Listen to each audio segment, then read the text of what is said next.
Bienvenidos a Historia de Nuestros Santos, un espacio creado para acercarte cada día la vida del santo que la Iglesia celebra. Aquí encontrarás relatos inspiradores, llenos de fe y enseñanzas, narrados con detalle y cercanía para que puedas descubrir la grandeza de quienes entregaron su vida a Dios. Además, este camino lo compartimos con Donna y Lorenzo, para que puedas escucharlas y meditar en cualquier momento y lugar.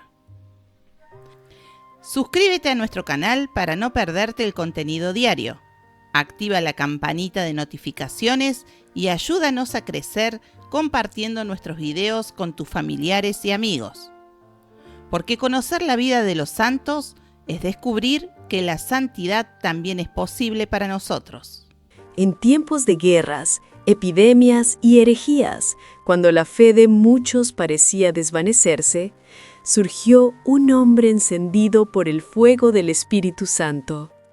San Juan Capistrano, el fraile franciscano que se convirtió en luz para toda Europa. De abogado y juez, pasó a ser predicador incansable, mensajero de paz y defensor valiente de la Iglesia. Con la palabra como espada y la cruz como escudo, recorrió pueblos y reinos llamando a la conversión, levantando corazones abatidos y guiando a los fieles hacia Cristo. Su voz resonó como un trueno de fe en medio de la oscuridad y hasta en el campo de batalla alentó a los soldados con el nombre de Jesús en los labios. Hoy recordamos a San Juan Capistrano, el misionero que no temió al poder ni al peligro, porque sabía que quien confía en Dios nunca está solo. Esta es la historia del santo que llevó la luz de la verdad a los rincones más olvidados del mundo. Bienvenida o bienvenido a esta exploración. Hoy nos metemos de lleno en la arquitectura de las misiones de California, una arquitectura muy singular. Vamos a usar fuentes enciclopédicas y también de las propias misiones. Queremos entender qué la hace tan especial, ¿no?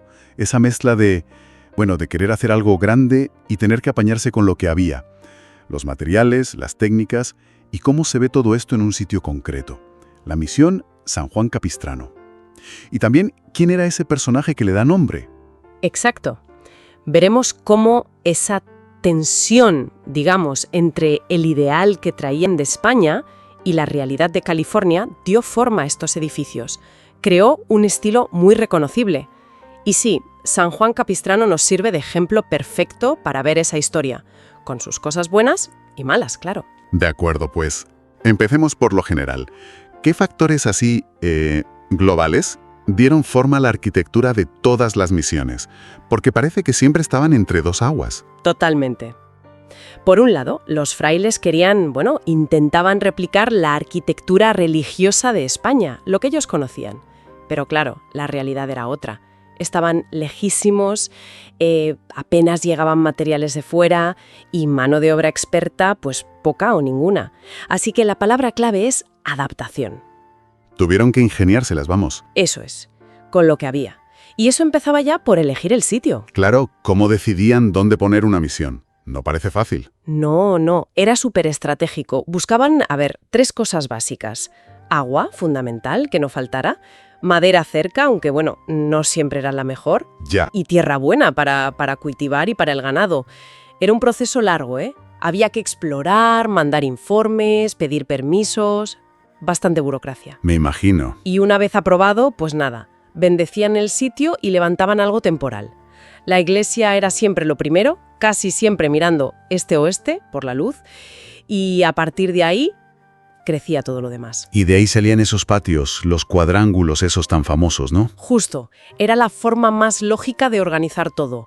Las viviendas, los talleres, los almacenes, todo daba a un patio central, amurallado. Ajá. Solía ser cuadrado, o intentaban que lo fuera, pero como medían a pasos, pues perfecto, rara vez era. Claro. Y servía para todo. Fiestas, trabajo y como refugio también. Ojo que a veces se oye eso de los túneles secretos. Sí. Pues las fuentes son claras. No hay ninguna prueba ni histórica ni arqueológica de que existieran. Eso es más bien fantasía. Entendido. ¿Y qué elementos vemos hoy y decimos, esto es una misión de California? Esas cosas que se repiten. Pues mira, hay varios elementos clave. Los corredores con arcos, ¿sabes? Esas galerías cubiertas. Sí, muy característicos. Casi siempre arcos de medio punto. Luego los frontones así curvos en las fachadas, que se llaman hastiales a veces. Los campanarios, que hay de varios tipos. Ajá. Aleros anchos para proteger los muros del sol y la lluvia. Paredes muy lisas, muy macizas, casi sin adornos por fuera. Y por supuesto los tejados bajos con la teja roja.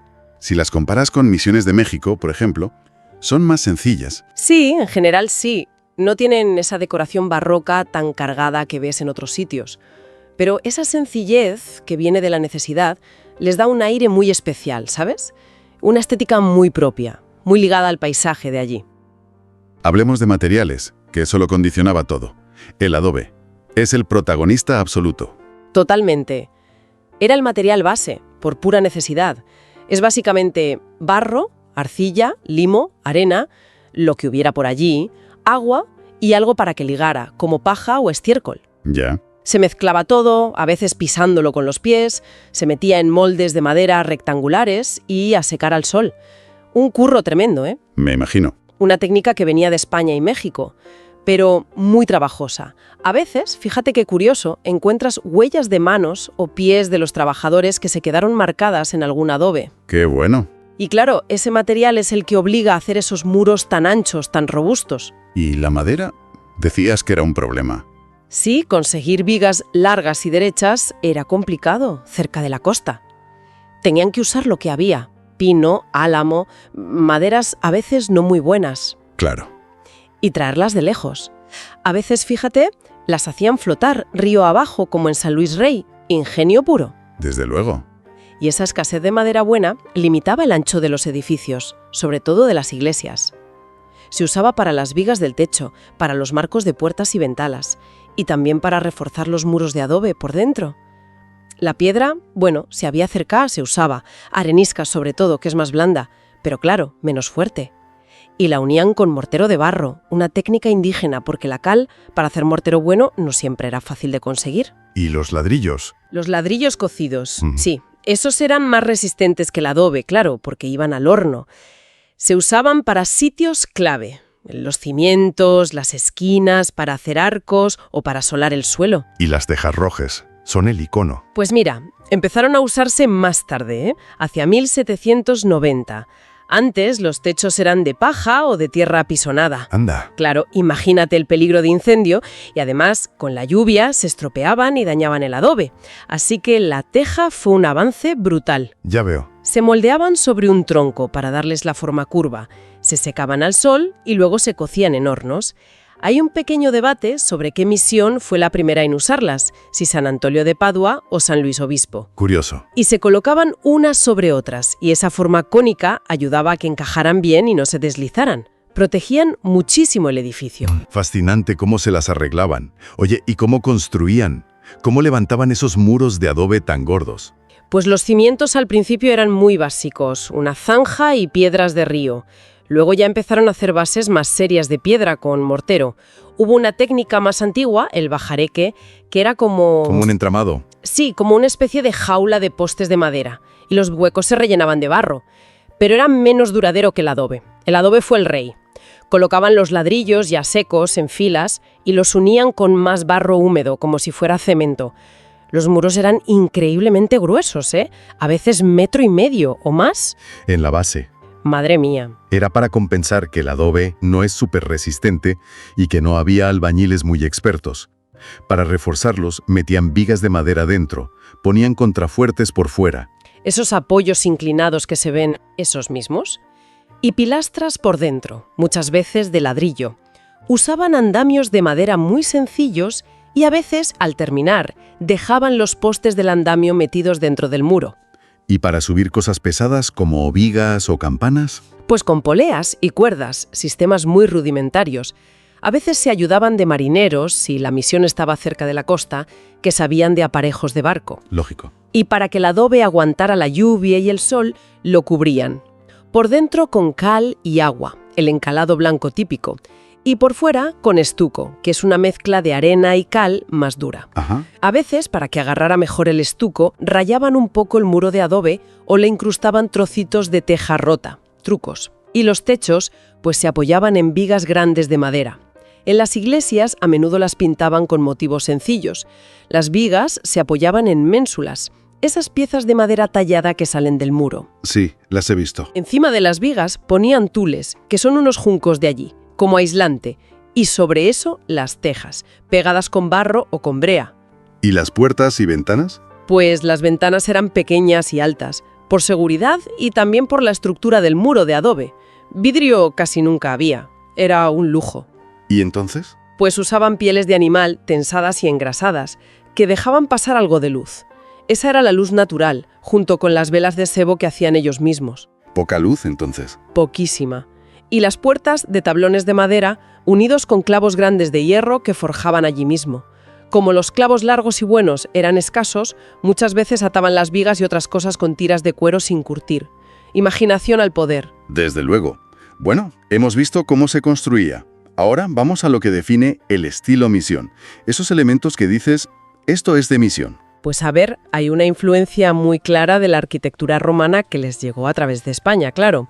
El uso de arcos de medio punto, bóvedas, cúpulas. Fíjate, las fuentes dicen que en Santa Bárbara llegaron a consultar los libros de Vitruvio, el arquitecto romano. ¡Ostras! ¿En serio? ¡Qué puntazo!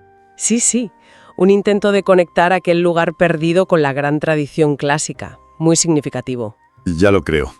¿Y los campanarios? Que se ven mucho. Sí, y son muy variados. A veces era solo una campana colgada de una viga, otras veces torres más elaboradas, pero quizá lo más típico de California son las espadañas. ¿Qué son exactamente? Son como un muro que se levanta por encima del tejado, a menudo en la fachada, con agujeros para colgar las campanas. A veces era solo decorativo, no una torre real, muy característico de allí. Vale. ¿Y los corredores con arcos? Dan mucha personalidad. Muchísima. Rodeaban los patios y a veces también estaban en la fachada principal. Los arcos, como decía, de medio punto casi siempre, y se apoyaban en pilares cuadrados, normalmente de ladrillo, que aguantaba mejor. Y muy prácticos, imagino. ¡Claro! Daban sombra, que se agradece, y sobre todo protegían las paredes de adobe de la lluvia. Creaban un espacio intermedio, muy agradable y útil, y el corazón de todo, la capilla. Solía ser larga y estrecha, por lo que decíamos de la dificultad de encontrar vigas largas de madera. Ajá. Tenía su nave, el baptisterio, el presbiterio con el altar, la sacristía, lo típico. La decoración de dentro, a menudo la copiaban de libros religiosos que traían y la pintaban artistas nativos. Y a veces se nota esa mezcla, ¿sabes? El estilo barroco español interpretado con un toque indígena en los colores, en los motivos. Muy interesante. ¿Y cómo ha influido ese estilo después? En estaciones de tren antiguas, hoteles. A veces, es verdad, se usa de forma un poco superficial en centros comerciales y cosas así. Y hay gente que lo critica y lo llama con un poco de sorna misión imposible. Claro, porque las misiones de verdad eran mucho más que la fachada. Eran complejos que funcionaban solos. Exacto.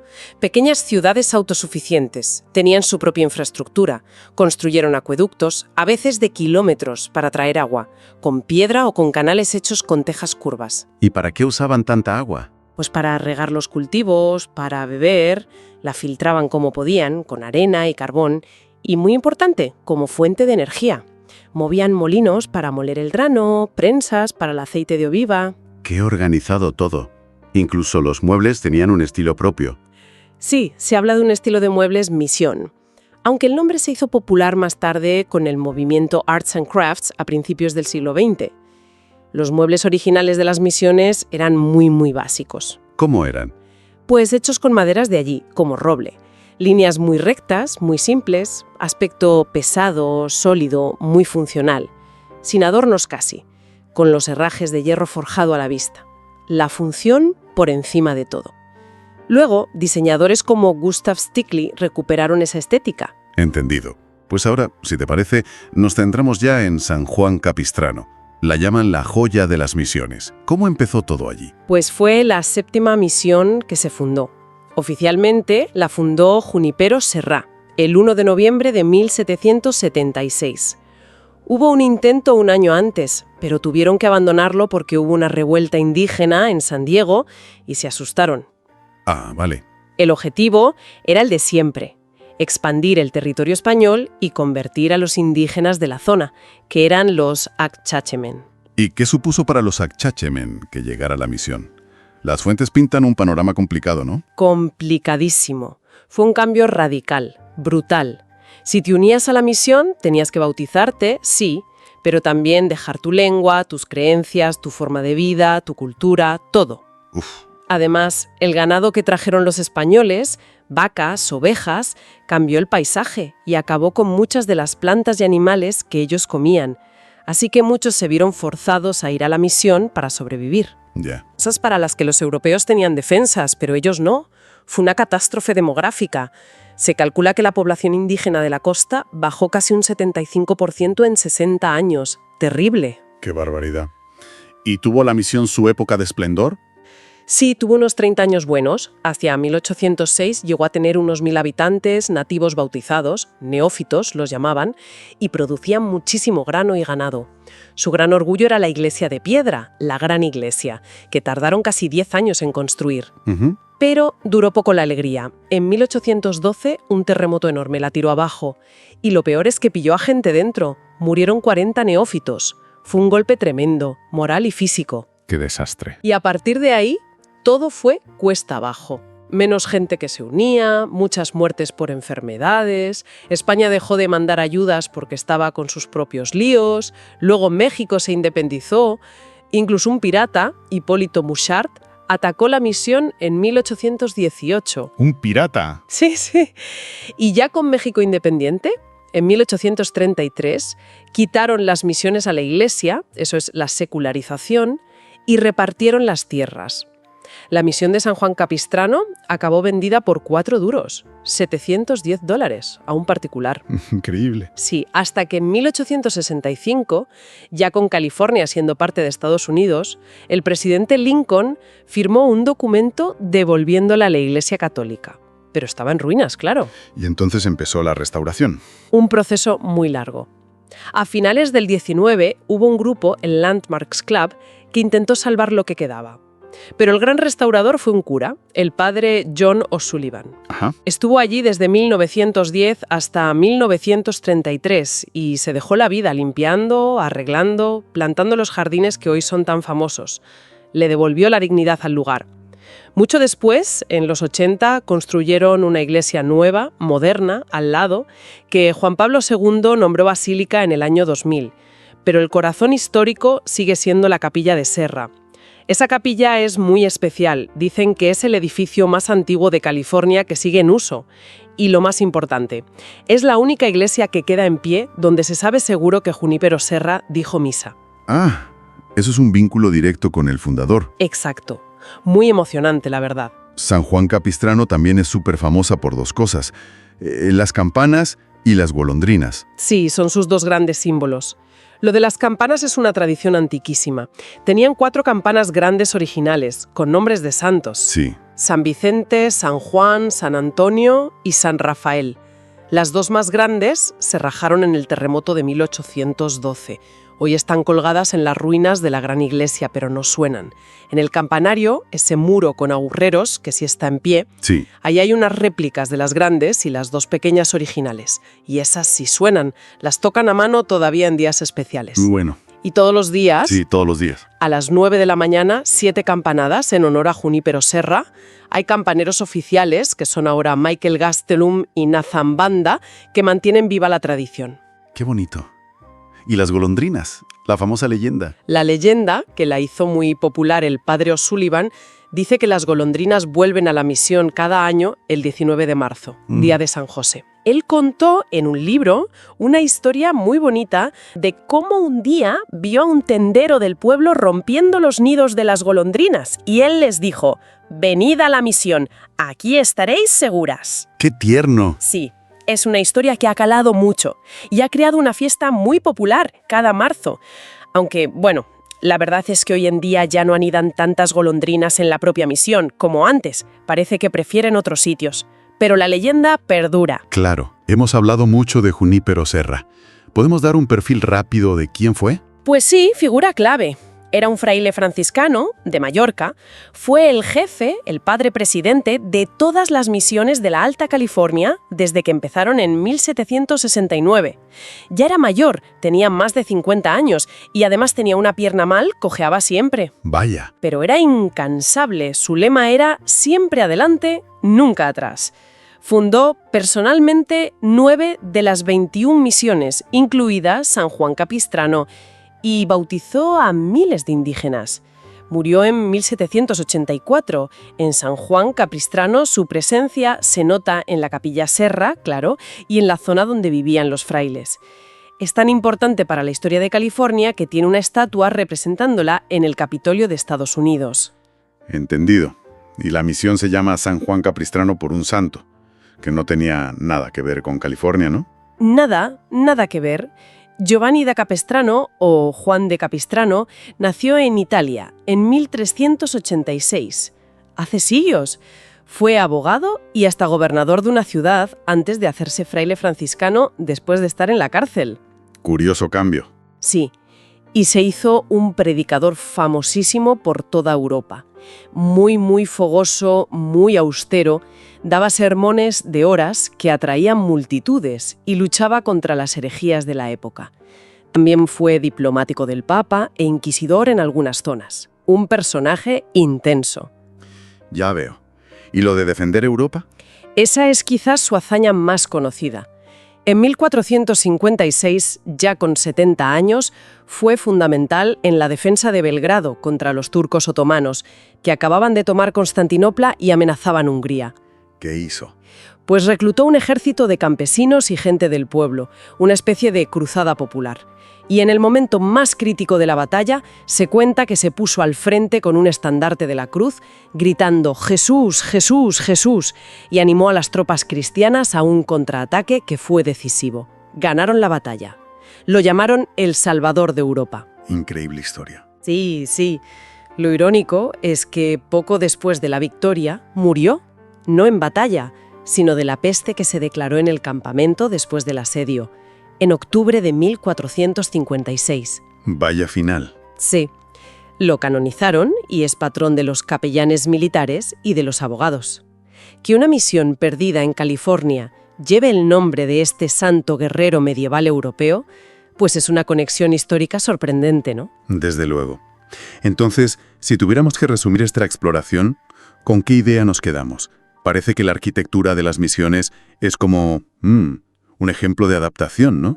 Yo creo que sí. Es el resultado fascinante de una visión, la española, que choca con una realidad, la californiana, y tiene que adaptarse usando el ingenio, la mano de obra local y los materiales que había. Pura resiliencia. Y San Juan Capistrano es como un libro que cuenta toda esa historia. Exacto. Desde la fundación y el impacto brutal en los Akchahamen, pasando por su momento de gloria, la destrucción, el abandono, la recuperación, y cómo siguen vivas algunas tradiciones, como las campanas o la leyenda de las golondrinas. Y todo bajo el nombre de esas dos figuras. Serra, el que la pisó y la fundó, y Capistrano, el santo lejano que le da nombre. Y nos deja pensando en cómo estos edificios hechos de barro y piedra, que parecen tan humildes, han aguantado tanto tiempo y llevan tantas historias dentro. Historias indígenas, coloniales, de fe, de conflicto, de supervivencia. Sin duda. Son testigos silenciosos de encuentros culturales muy complejos, a veces muy dolorosos, y también de una capacidad increíble de perdurar. Nos invitan a pensar cómo miramos hoy ese pasado, ¿no? Qué historias contamos y cómo nos relacionamos con esa herencia tan llena de capas. ¿Qué significado le da cada persona a estas piedras viejas y a las vidas que pasaron por aquí? Es una buena pregunta para seguir reflexionando. Espero que hayas disfrutado conocer más sobre su vida y legado tanto como yo disfruté compartirlo contigo. Si te ha gustado este video, no olvides suscribirte a nuestro canal Historias de Nuestros Santos. Es totalmente gratis y tu apoyo nos ayudará a seguir creciendo y trayéndote más historias inspiradoras. Activa la campanita para no perderte ningún video y deja tus comentarios abajo. Gracias por estar aquí y hasta la próxima.